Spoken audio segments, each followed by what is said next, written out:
मारेगाव वार्ता news channel, ताज्या घडामोडी व परिसरातील वार्ता थेट आपल्यापर्यंत। मारेगाव वार्ता। आमदार शरद सोनवणे यांच्यावर गुन्हे दाखल करा। झरी येथील आदिवासी समाजाची सामूहिक मागणी। पुणे जिल्ह्यातील जुन्नर पंचायत समिती सभागृहात शासकीय कामाच्या आढावा बैठकीदरम्यान 25 जुलै 2025 रोजी आमदार शरद सोनवणे यांच्या अध्यक्षतेखाली बैठक आयोजित होती। या बैठकीत कोणतेही कारण नसताना महाराष्ट्र राज्याचे आदिवासी विकास मंत्री प्राध्यापक डॉक्टर अशोक उईके यांना मूर्ख, चोर, साला असे अश्लील शब्द वापरून अपमानित केले। हा अपमान एकट्या मंत्र्याचा नसून सर्व आदिवासी समाजाचा आहे। याचा निषेध म्हणून झरी तालुक्यातील आदिवासी समाज बांधव आमदार शरद सोनवणे यांच्यावर विविध प्रकारे गुन्हे नोंद करा अशी मागणी आदिवासी बांधवांनी तहसीलदार यांच्या मार्फत मुख्यमंत्री देवेंद्र फडणवीस यांच्याकडे केली आहे। गुन्हे नोंद न झाल्यास तीव्र जन आंदोलन करण्यात येईल असा इशारा निवेदनातून देण्यात आलाय। यावेळी आदिवासी समाजाचे गोपाळ मडावी, विठ्ठल उईके, महादेव कोयचाडे, दत्ता परचाके, मनोहर कुमरे, नागेश सोयाम, देवानंद सुरपाम, मदन गेडाम, बापूराव वात्राम, अरुण येरमे, गोपाळ चांदेकर, नानू कोडापे, लक्ष्मण कुमरे, रमेश आत्राम, जगदीश तुमराम यावेळी उपस्थित होते। मडावी कारेगाव, तालुका झरी, जामणी, जिल्हा यवतमाळ। साहेबांनी निवेदन दिले, कशामुळे दिले?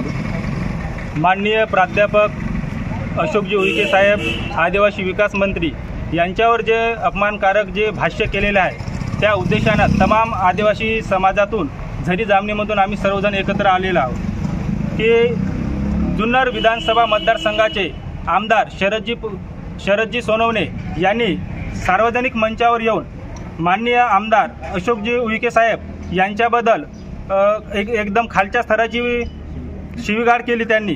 त्या उद्देशानं आम्ही इथं एकत्रित आलेलो आहोत। येण्याचं कारण एवढंच की जे एखादी मंत्र्याचा केवळ मंत्र्याचा अपमान नसून तो तमाम आमच्या आदिवासी समाजाचा अपमान आहे व तसेच अस्मितेचा व स्वाभिमानाचा घोर अपमान आहे।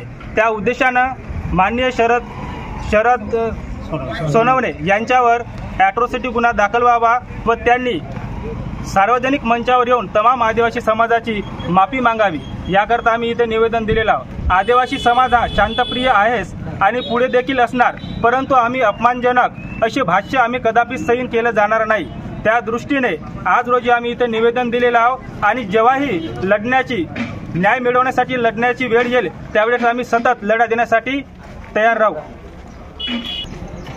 शरद सोनवणे यांच्यावर गुन्हा दाखल झाला पाहिजे। शरद सोनवणे यांच्यावर गुन्हा दाखल झाला पाहिजे। शरद सोनवणे यांच्या वक्तव्याचा निषेध असो। शरद सोनवणे यांच्यावर ॲट्रॉसिटी ऍक्ट लागू झालाच पाहिजे आणि त्यांनी मंचावर येऊन आदिवासी समाजाची माफी मागितलीच पाहिजे।